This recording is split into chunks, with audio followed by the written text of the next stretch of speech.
Howdy folks, Tex Grebner here with Tex Grebner Outdoors. I hope you guys are ready for your Tex Grebner Outdoors Saturday morning cartoon awesomeness, because Illinois archery season for 2018 is over, and we are now into the bleak wasteland that is the Illinois winter.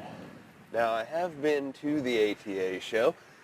I met up with a lot of people. You've probably already seen that video, but I also managed to get some products for sample from the ATA show.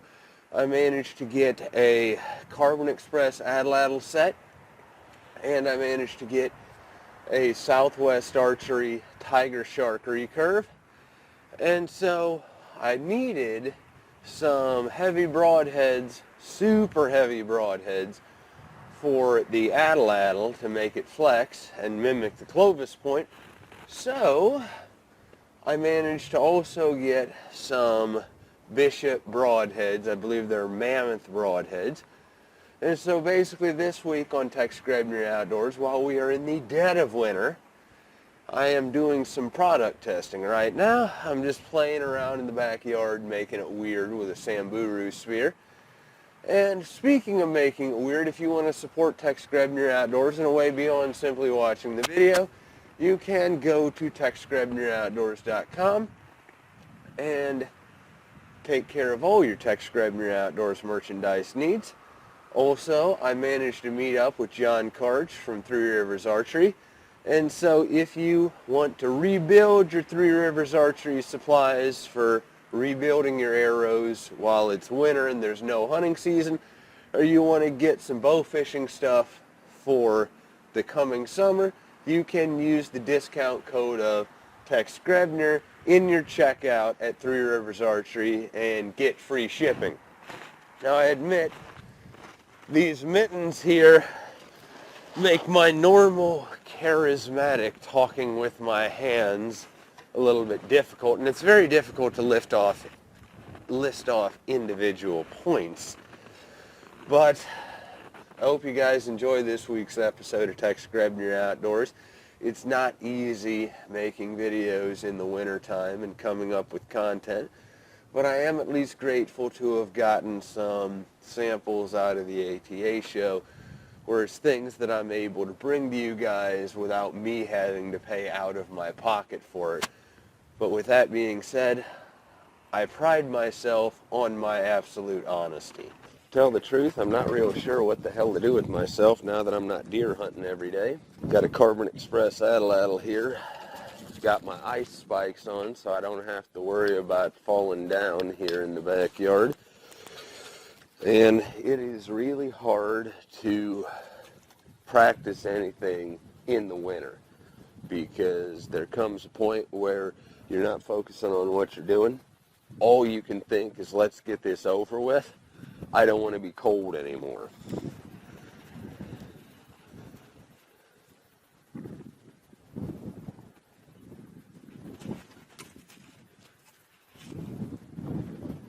Now, this is the Carbon Express Atlatl. It's got a takedown dart, and I have built in a custom 300 grain insert, and I've got a 300 grain point on here.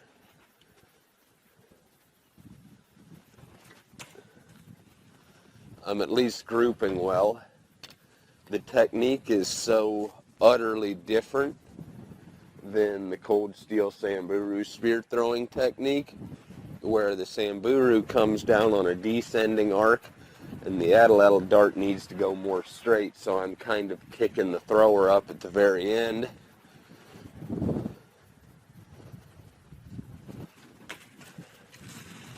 That one went a little bit more straight.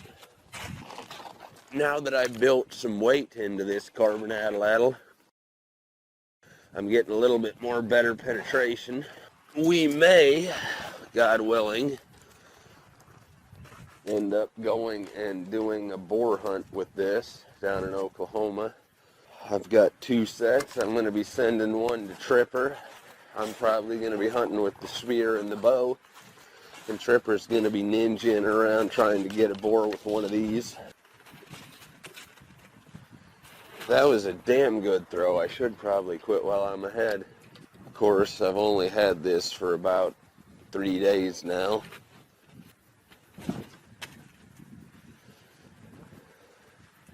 Doing all right, I guess.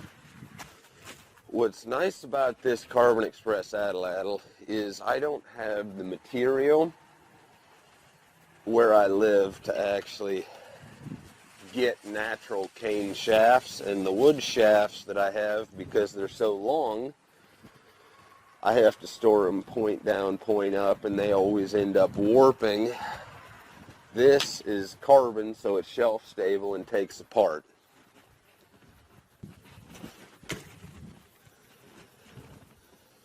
Decent throw there. Grouping a little bit better. Now watch, I'll miss this one. Well, I at least didn't miss the block. I know, compared to Ryan Gill from Hunt Primitive, I'm like a store-bought poser with my space-age material Atlatl. Now, in the interest of transparency, they did send this to me for testing and evaluation and gear review, so while I like it as it comes, it's like they basically took a primitive weapon, turned it into a toy, which, granted, not a whole lot of people would actually take the idea of hunting in it with an Atlatl seriously, so it's more of a novelty. But what we've done is added a really heavy insert to kind of weaponize this to actually get these carbon darts to flex.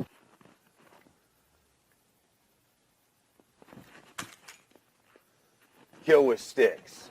So what I'm working with here is a 600 grain Bishop Broadhead that I got as a sample as well. It is a 600 grain Mammoth Broadhead. I've got a 300 grain brass insert built into this Carbon Express Atlatl dart.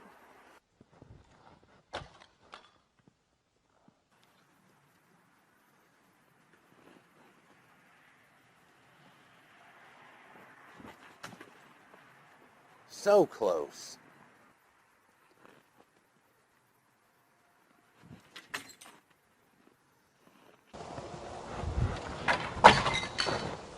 Here on Tex Grebner Outdoors, I deal in reality, and I deal with intense, non-favorable conditions. It's negative 25 here in Illinois right now, and so you can see that I've got a hairline crack here, and the Atlatl dart is starting to break. And if you pay attention to where the crack is, you'll see that I can actually rotate the head and insert around inside the shaft, because not only has the epoxy that I used broke, which is fine, but the shaft is starting to break as well. Now, I don't actually know if that's on account of the fact that it got brittle because it's super cold, or it's just that I'm using it in a more abusive way than it was actually designed to handle. Because unfortunately, with all due respect to Carbon Express, because they did send me these for free, it seems like they basically made a souped up yard toy out of a Pleistocene weapon. So, while I do think that it is super cool, I would rather see this be a solid carbon dart on the front end with either a 4-shaft insert or an actual glue-on broadhead, possibly proprietary. But as it stands right now, I do some really intense gear testing, because I'm pretty sure that based off of it being so cold and I've been out here throwing it and it goes through the target, or I miss and it hits the frozen ground, that's what's causing the crack. But I just figured that you guys had a right to know that, because I do think that the Carbon Express Atlatl is a super cool concept, and while it may be a Pleistocene origined product, I can't really necessarily call it Ice Age approved. Granted, I don't know how many people would be taking this thing out in negative 25 conditions like I do, but this is Tex Grebner Outdoors, and so I deal in reality. In the interest of doing something crazy, I've got this Firefly micro action camera taped to the back of this Atlatl dart. So we'll see if this actually works.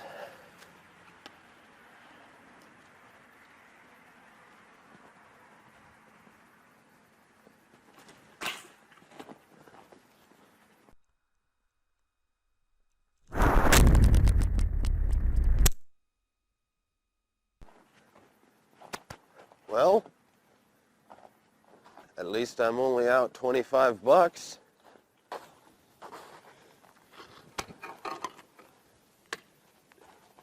I think it landed on the roof.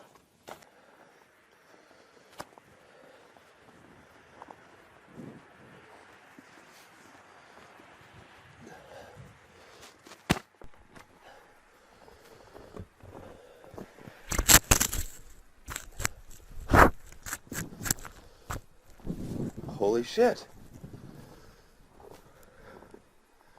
We're still recording. Now, I just have to get down off of this business's roof without dying or falling and getting paralyzed.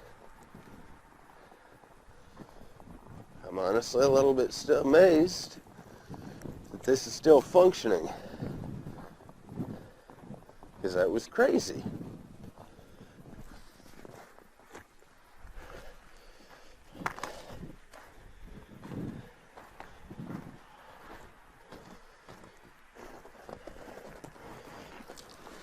Of course, I'm all full of snow. Well, I have the Firefly recovered. I have it taped back onto the back of my Atlatl dart. I don't know if this is necessarily a remotely functional filming method, but if nothing else, we're pretty much durability testing this Firefly action camera that only costs 25 bucks.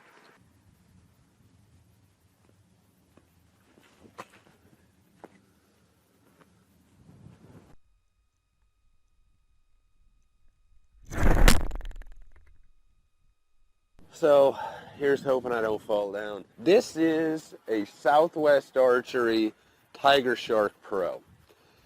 And it came in the mail today, so it's a sample from the ATA show. I don't actually have any arrows made up for it because I'm bare shafting right now on a traditional only .300 with a 50 grain insert and a 300 grain point. And I've got it landing pretty straight, but just still a little bit weak. That way it has some good flex in it and doesn't go too stiff. You can always cut off the arrow, but you cannot stick anything back on the end once you get it cut too stiff. I've also, just from personal preference, traded out for a Flemish string from Three Rivers Archery. But overall, for a $175 recurve, I'm pretty happy with this aesthetically, and it's really quiet when you've got an actual hunting arrow in it. We're still landing a little bit weak, but like I say, you can always cut more off. You can't stick it back on there. And it's like what I said earlier in the video about how it's really hard to do anything when it's cold, because you're not really focusing on what you're doing. All you really want is to not be cold anymore. And also, there could be some of that in my release, because that one landed a lot straighter. Now, I don't have any credibility to speak of just yet on this product. It literally just came in the mail today. But my first impression of it is that it would be worth the money. Yeah, that landed a hell of a lot straighter. Now, the string that comes on this bow is just your standard continuous loop string. And the serving is a little bit thick that comes on it, so that's why I switched out here. But let's face it, it keeps the price point down, and most of us have strings lying around as it is that'll fit on a 62-inch recurve.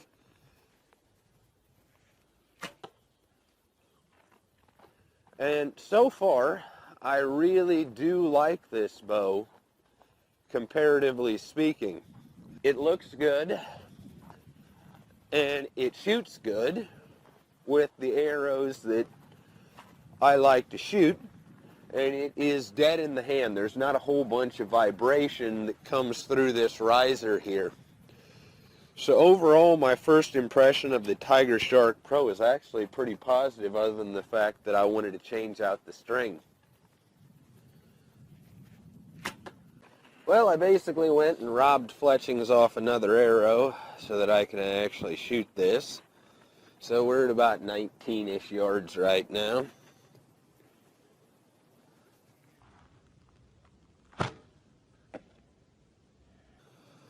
And you can't ask for more than that. The Tigershark Pro works pretty all right.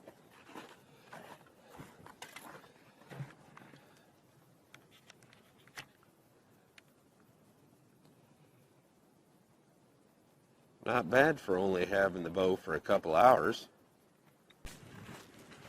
What I've got going on here is I'm testing this body mic out in this bitter cold winter wind. And I'm also playing around here with my Tigershark Pro that Southwest Archery sent me. I don't actually have a whole bunch of arrows made up for it. I'm recycling lighter draw weight arrows than the 60-pound draw. But if you've got an arrow that's weak, you can cut it shorter, and that makes it stiffer. Now these arrows are just basically a little above 400 grains, so not an arrow that I would advocate hunting with. But they're the arrows that I've got to work with, and my initial impression on the Tigershark Pro is that it is a great value product for the $175 that you would pay for it, because it does have a pin that's going to keep your limb straight, and the riser doesn't vibrate. Even with these light arrows, there's not a whole bunch of hand shock or vibration or really even twang. It's a well put together, low budget product. Of course, I don't have these arrows spined out to accept nocturnal nocks, so this isn't going to be visually stunning for you. Now, I do think enough of this Tigershark Pro that I'm strongly considering taking it on one of our boar hunts, because I admit, while I am a heavy draw weight advocate, it is a bit silly the fact that I hunt whitetail and I hunt, you know, maybe 100-pound boar with a 75-pound draw and a Cape Buffalo arrow. So I'm eventually going to get this set up with some arrows that are more about 650 grains-ish. But right now I'm just working with what I've got on hand. And as I am fond of saying, this bow shoots as good as I can shoot it.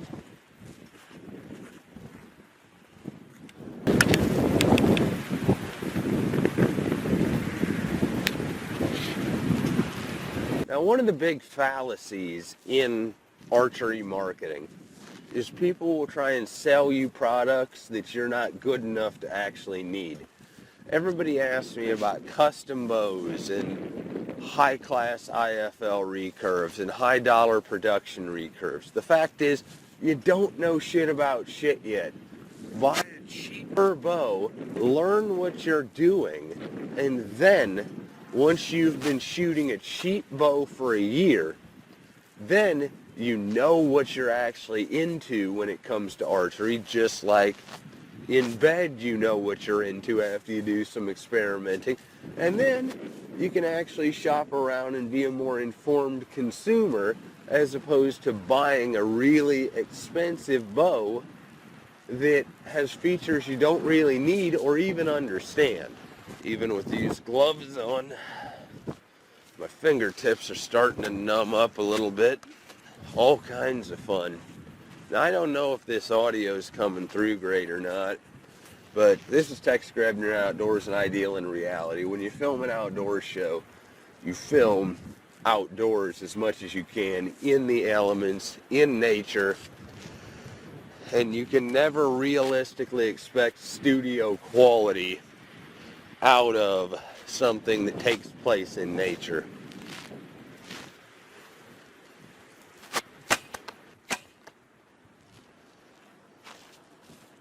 So yeah, overall my initial impression is that I really like the Tigershark Pro from Southwest. In the interest of being thorough, I figured that I should test the Tigershark Pro in these adverse conditions. And so here we are in negative 25 in the backyard. I should have let my hair down to cover my ears, but oh well. And while I have no doubt that it will perform, seeing as Fred Bear and Bill Negley used laminated recurves up in Alaska to hunt polar bear, in the interest of being thorough, here we are. Because it is much more realistic to be testing this in negative 25 conditions versus the Atlatl, because the Atlatl isn't actually legal to hunt with in most states, but it's not unrealistic for it to be this negative 25 degree temperature, that's Fahrenheit, in Illinois during deer season. And I'm actually honestly a little bit disappointed that I didn't get to hunt in this kind of conditions, just because there's bragging rights involved in being able to say that I went out when it was negative 25. Overall, not that I'm all that shocked. The Tigershark Pro shot just fine in these conditions. But I'm going to take a few more as my fingers are starting to numb up because I can't shoot worth a crap in mittens. And my ears are getting really cold. Nope. I missed. That was better. But yeah, I'm really starting to lose dexterity, so probably better go inside.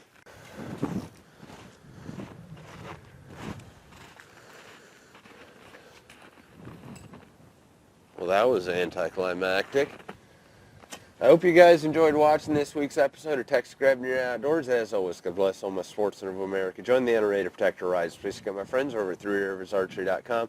Thank you very much to those of you involved in law enforcement and those of you serving in the military. Thanks for watching Tex Grebner Outdoors.